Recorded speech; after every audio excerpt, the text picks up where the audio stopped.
Peço que você deixe a sua Bíblia aberta no Evangelho de Mateus, só que no capítulo 5. Capítulo 5, por favor. As crianças podem escrever como título desse desenho, esse boneco bem bonito, né? O boneco está perfeito. Podem escrever assim em cima: quem é o cristão? Quem é o cristão? Ok? Muito bem. Nós iniciamos este culto matinal com as últimas palavras de Jesus registradas pelo evangelista Mateus. Vemos ali que ele nos dá uma ordem para fazer discípulos de todas as nações, batizando-os, iniciando-os à fé e ensinando a esses discípulos a guardar tudo o que Jesus ensinou. Então a pergunta que devemos nos fazer nesta manhã é: o que Jesus ensinou? E que eu devo, portanto, como discípulo, guardar e obedecer? O que Jesus ensinou que eu, como discípulo, devo apresentar a outros discípulos? O que Jesus ensinou e ordenou que eu devo pela primeira vez pregar àqueles que ainda não são discípulos de Jesus Cristo? A partir de hoje, durante algumas semanas, nós seremos todos matriculados na escola do discipulado cristão. Vamos retomar o tema do nosso retiro de carnaval e desembrulhar isso melhor ao longo de algumas semanas nesta manhã. E nós ouviremos então os ensinos do nosso Senhor Jesus Cristo, que, diferentemente de outras escolas, a escola dos discípulos de Jesus, na escola dos discípulos de Jesus, o mestre é o currículo também. Jesus não é apenas o mestre, o professor, ele é o currículo, pois foi ele mesmo quem disse: aprendei de mim. Então nós vamos estudar Jesus. Jesus é a nossa matéria, mas Jesus também é o nosso professor. Jesus é o nosso alvo. Jesus é aquele que estará conosco nesta caminhada. E já que ele prometeu estar conosco, nós cremos que ele vai nos guiar nessa caminhada de aprendizado e de prática dos seus ensinos também. Então, o que Jesus ensinou? Parte da resposta a essa pergunta pode ser encontrada exatamente nos capítulos 5, 6 e 7 do Evangelho de Mateus. Lá nós temos o conhecido Sermão do Monte, ou Sermão da Montanha, ou, isso aí é uma colocação minha, o discurso do rei. Tem até um filme com esse nome, né? Esse é o discurso do rei. É o discurso daquele que tem toda a autoridade nos céus e na terra.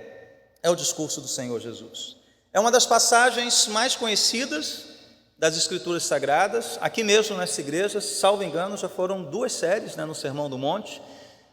Ela faz parte do currículo dos juniores, de tão importante que é. Essas são as palavras do Senhor para nós, seus discípulos. Algumas vezes abusadas, mal interpretadas, outras vezes simplesmente ignorada, como se fosse algo utópico, inatingível.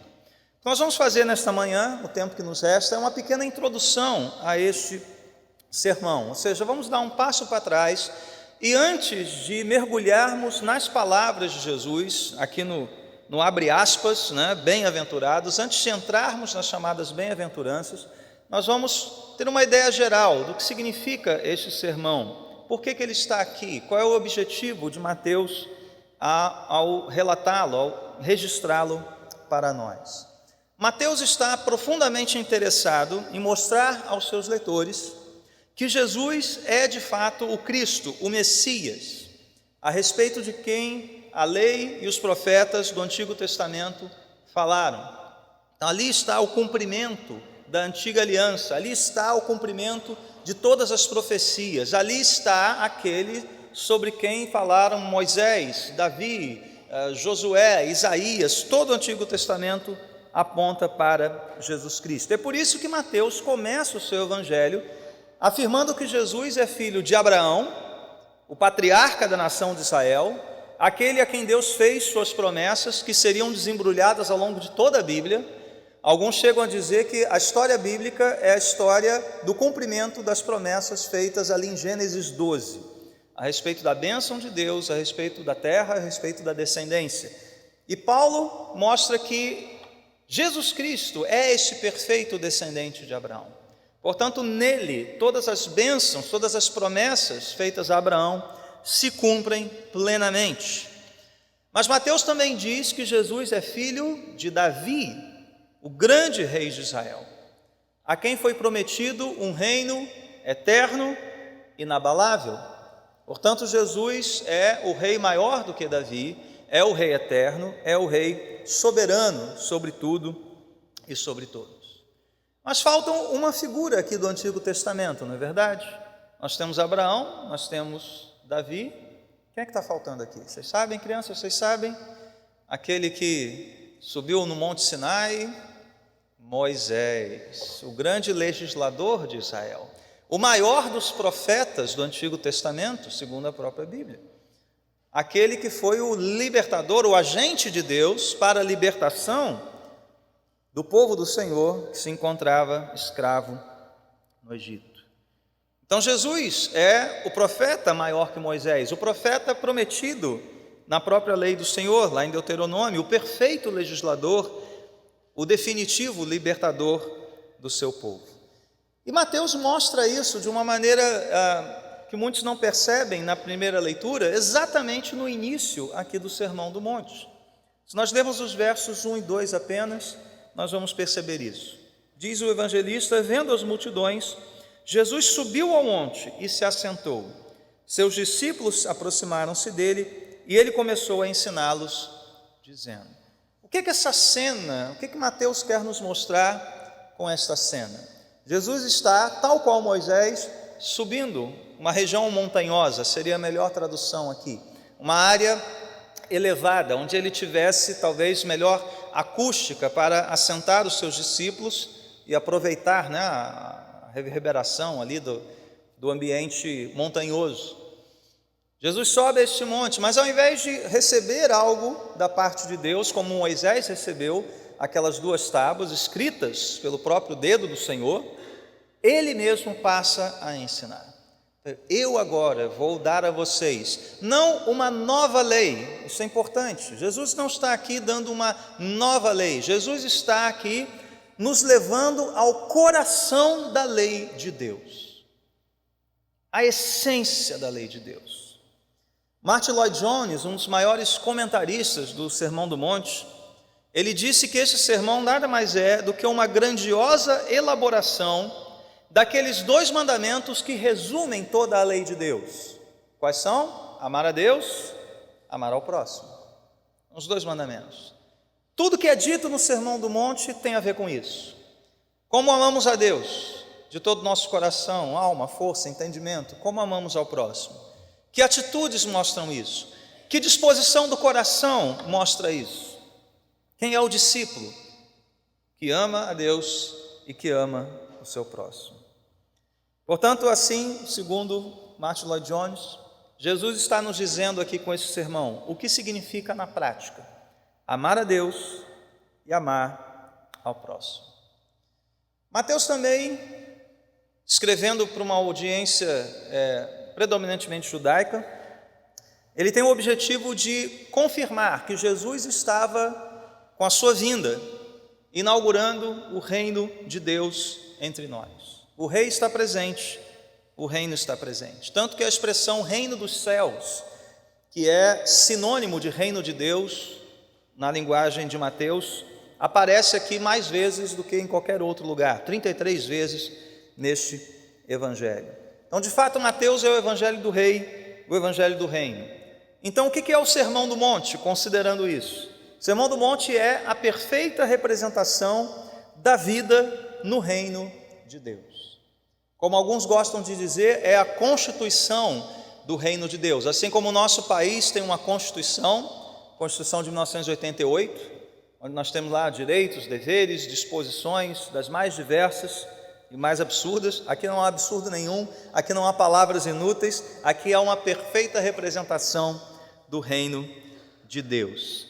Portanto, meus irmãos, Jesus está nos mostrando aquilo que deve governar o nosso coração, a nossa mente e as nossas atitudes. É por isso que vocês, crianças, têm um bonequinho com setas apontando para o coração, para a cabeça, mas também para as mãos e para os pés, não é verdade?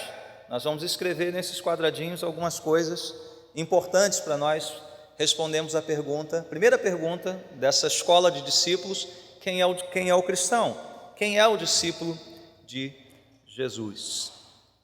Agora, irmãos, muitos ao lerem o Sermão do Monte, eu creio que você já deve ter feito essa leitura, pelo menos uma vez, se não várias, talvez tenha pensado em algum momento: mas isso aqui é muito difícil. Mas isso aqui, não sei não. Deixa eu te dizer uma coisa nessa manhã. Jesus ensinou estas coisas com a expectativa de que nós as praticássemos. Isso aqui não é só algo belo, algo utópico, né? Você pode estar pensando, dar a outra face, andar a segunda milha, amar os inimigos. Bom, a gente vai ver o que tudo isso significa no momento oportuno. Pastor, isso é impossível. E eu te digo, é mesmo. Humanamente impossível. Humanamente impossível fazer isso sem a graça de Deus, sem que Jesus esteja conosco, sem que o Espírito Santo mova o nosso coração. E um alerta aqui importante: Jesus não quer que você coloque em prática para você ser um discípulo dele. Não é a colocação em prática dessas coisas que fazem de você um discípulo. Primeiro, Jesus te faz um discípulo, e agora Ele te chama: vamos caminhar comigo e eu vou te ensinar a fazer isso. O Sermão do Monte não é: faça o que eu digo e você se tornará um crente. Não, Ele diz: você já é um discípulo meu, pela fé, pela minha graça, agora viva desse modo, e eu vou te ajudar. Eu estarei com você. Quando você não quiser amar, quando você não quiser andar uma segunda milha, quando você não quiser perdoar, eu estarei com você. E como bom mestre, Ele vai nos corrigir, Ele vai nos encorajar. Não é verdade? Esse é o que um bom mestre faz. Ele corrige, mas Ele encoraja também. É por isso, meus irmãos, que o Sermão do Monte, talvez como nenhuma outra passagem da Escritura, nos ensina insistentemente a absoluta necessidade do novo nascimento e a dependência total do Espírito Santo. Ao ler essas palavras, você vai ser confrontado com isso. É necessário ter nascido de novo. Esse não é um sermão para os simpatizantes, para aqueles que querem viver numa comunidade de paz e amor, mas sem Jesus, porque são palavras bonitas. Não. Estas são as palavras para os discípulos, para aqueles que entendem a dependência total do Espírito Santo. Então, crianças, sua primeira tarefa nesta manhã é escrever no quadradinho que sai do coração. Você vai escrever: quem é o cristão? Você vai dizer assim: ele tem o coração transformado. Pode escrever aí: ele tem um coração transformado pela graça de Deus somente. Nenhum de nós se tornou discípulo de Jesus porque estávamos assim buscando Jesus. Eu estou doido para entrar nessa escola, eu estou fazendo fila para me matricular nessa escola. Não, nós éramos rebeldes, alunos fujões, não é verdade? Não queríamos saber dessa escola, nem do seu mestre, e muito menos do currículo que é o próprio Senhor. Pela sua graça Ele nos alcançou, pela sua graça nós fomos feitos discípulos dele. Mas agora Jesus nos chama: agora caminhe como discípulo, aprenda de mim a partir do Sermão do Monte. Não tente viver essas palavras sem reconhecer, portanto, que você é um pecador. Você já disse isso para você mesmo nessa manhã? Eu sou um pecador. Se não faça isso agora, eu sou um pecador, carente da graça de Deus. Sem Jesus não podemos ter parte nesse reino. Mas mesmo depois de você reconhecer isso, Ele nos chama para uma vida de dependência plena. A cada lição dessa escola, Jesus nos chama para sermos dependentes dEle. Ou seja, os alunos dessa escola nunca irão chegar naquele dia que, mestre, agora é comigo. Muito obrigado, até aqui o senhor me ajudou bastante, estou pegando a minha mochilinha e estou indo viver minha vida. Nunca, nunca. Você só sai dessa escola quando você se encontrar cara a cara com o mestre na eternidade. Até lá, você é um aprendiz, você é um discípulo, você continua aprendendo, você continua dependendo dele, e ai de você se um dia achar que não tem mais nada para aprender. Tem alguém que acha que não tem mais nada para aprender, que sabe tudo? Graças a Deus. Essa é a primeira lição da escola aqui. Este também, meus irmãos, este sermão é um retrato do cidadão do reino de Deus. Jesus sabe que nós não somos perfeitamente tudo isso que ele vai dizer que nós deveríamos ser. Não somos. Ele é. Então, o Sermão do Monte é um retrato de Cristo. Por isso que ele é o mestre, mas também é o currículo. Ao lermos essas palavras, nós vamos conhecer melhor aquele que é o nosso Salvador, o nosso Senhor, e que de fato é totalmente pobre de espírito, manso, limpo de coração, pacificador, aquele que amou até o fim, aquele que andou várias milhas, aquele que não deu apenas a capa, a túnica, mas deu sua vida. Por meio do Sermão do Monte nós vamos conhecer quem Cristo é, mas também vamos ter diante de nós um retrato de quem Jesus quer que você e eu sejamos. Um retrato do cidadão do reino de Deus. No restante do tempo que nos resta, eu quero dar uma olhada panorâmica nesse sermão. Vamos ver como Jesus o organizou, e cremos nós que, embora para alguns estudiosos esse sermão não tenha sido um único sermão, talvez Jesus tenha repetido esses ensinos várias e várias vezes, Mateus selecionou e arranjou esse discurso, de uma maneira muito lógica, muito encadeada, Nós queremos que nos ensinos de Jesus, Jesus faz isso também. Ele não dá ensinamentos soltos, ele tem uma ordem nesse ensino, que é a ordem que nós temos aqui diante de nós.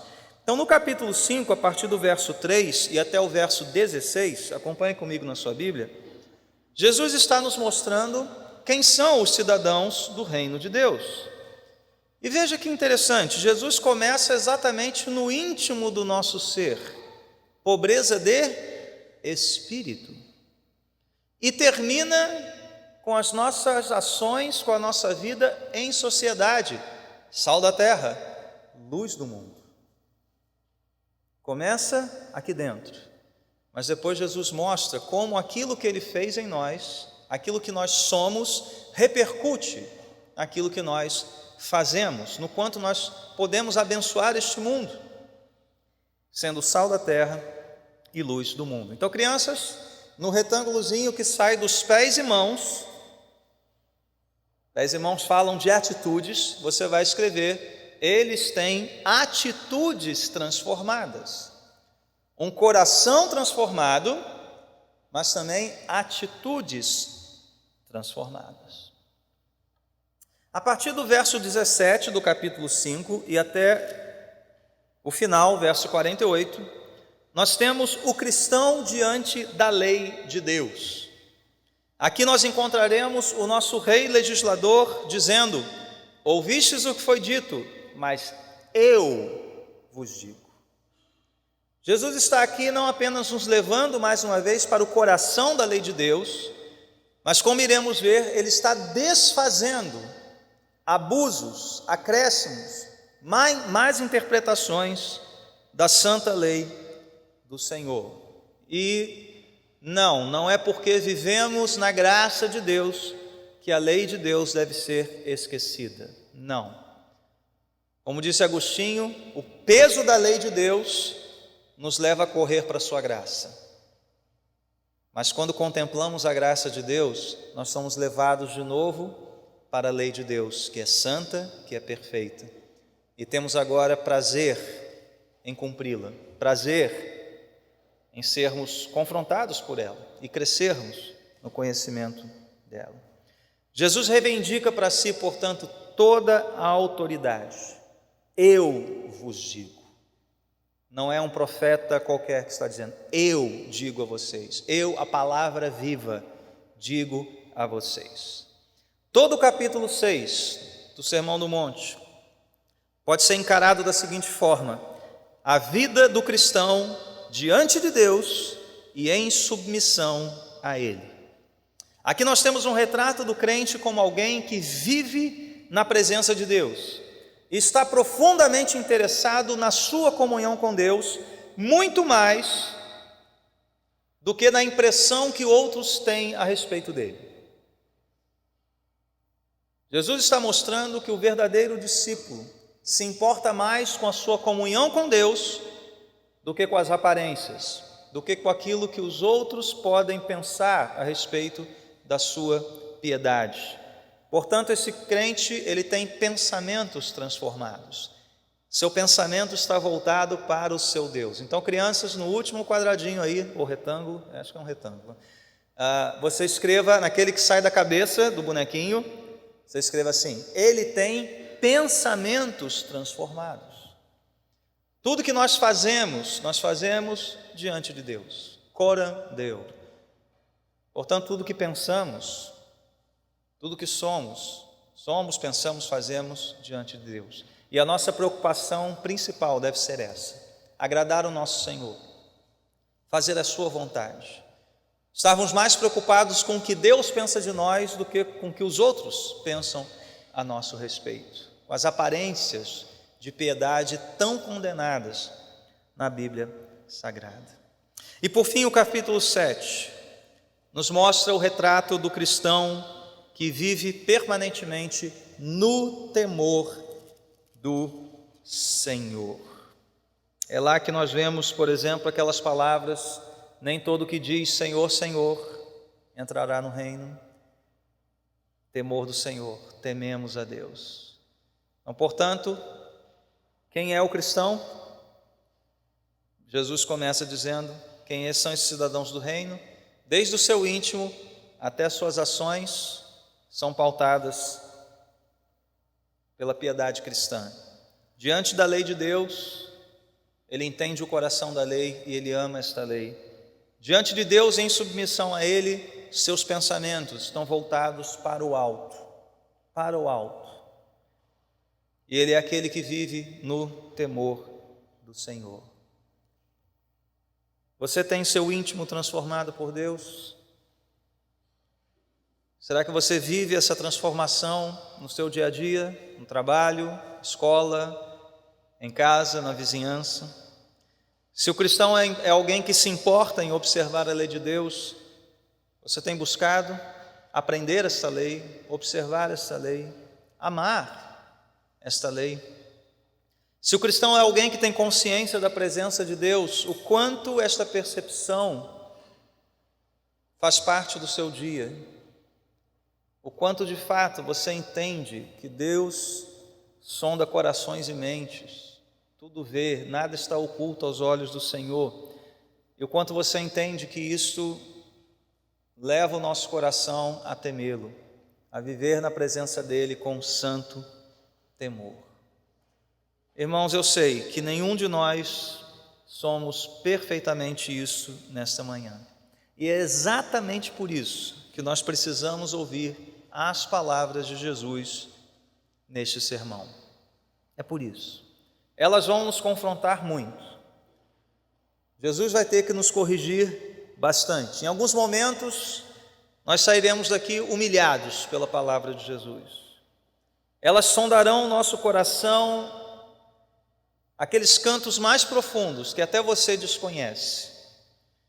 Mas elas nos levarão certamente a uma resposta de louvor e total dependência de Deus, do seu Espírito, e total confiança na obra de Cristo em nós, na obra do Espírito em nossa santificação. Mas se você ainda não é um discípulo de Jesus, novamente, não tente viver essas palavras. Se você não é um discípulo de Jesus, sua primeira lição da escola é matricular-se na escola, depositando a sua fé somente em Jesus Cristo, rendendo-se àquele que é Rei sobre céus e terra. depositando aos pés deles toda a sua vida, dizendo: Senhor, eis-me aqui. O que eu tenho a te oferecer é o meu pecado para o Senhor perdoar. São as minhas limitações para o Senhor revigorar, suprir. O que eu tenho a apresentar a ti é um coração completamente depravado e carente de graça e de perdão. Nada podemos fazer para sermos aceitos por Deus. Só podemos entregar isso a Ele e pedir: Senhor, me transforma, Senhor, me torna de fato um discípulo teu. Isso é uma obra da pura, exclusiva e soberana graça do Senhor. Se você ainda não fez isso, faça isso hoje. Faça isso agora. Procure-nos no intervalo. Pastor, eu ainda não criei, eu ainda não fiz a confissão por Cristo. Eu quero ser um discípulo de Jesus. O Espírito Santo está te chamando nesta manhã a fazer isso. Matricule-se na escola do Senhor ainda hoje. Ainda hoje. O que Ele requer de você? Que você confesse os seus pecados e que com a sua boca você reconheça que Ele é o Senhor. Apenas isso. E comece a andar com Ele. Comece a andar com Ele, pois Ele prometeu estar com você. Amém? Nas próximas semanas nós vamos ouvir mais a lição do Mestre sobre o próprio Mestre Senhor Jesus. Vamos orar. Amado Deus e Pai, nós somos gratos por aquilo que o Senhor fez em nossos corações, em nossas mentes, que tem resultado em ações conformadas ao Teu caráter, Senhor. Mas sabemos que nenhum de nós alcançamos isso de maneira perfeita. Queremos prosseguir para o alvo, Senhor.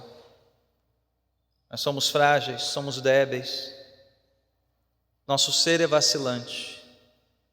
Então pedimos nessa manhã: toma-nos, prende-nos com o Teu amor. Que a mesma graça que nos alcançou e tirou a venda dos nossos olhos, ela se renove a cada manhã sobre as nossas vidas, para prosseguirmos nessa jornada de aprendizados, de crescimento, naquele que é o varão perfeito, a plenitude de Deus entre nós, nosso Senhor e Salvador Jesus Cristo. Ó Senhor, obrigado pela Tua promessa de caminhar conosco nessa escola e jamais nos abandonar. Jamais, Senhor, um servo, um discípulo, um aprendiz Teu ficará para trás. Nós Te agradecemos por isso e nessa promessa nós confiamos plenamente. Oramos e pedimos a Tua bênção, Senhor, para o restante desta manhã de instrução, em nome de Jesus. Amém.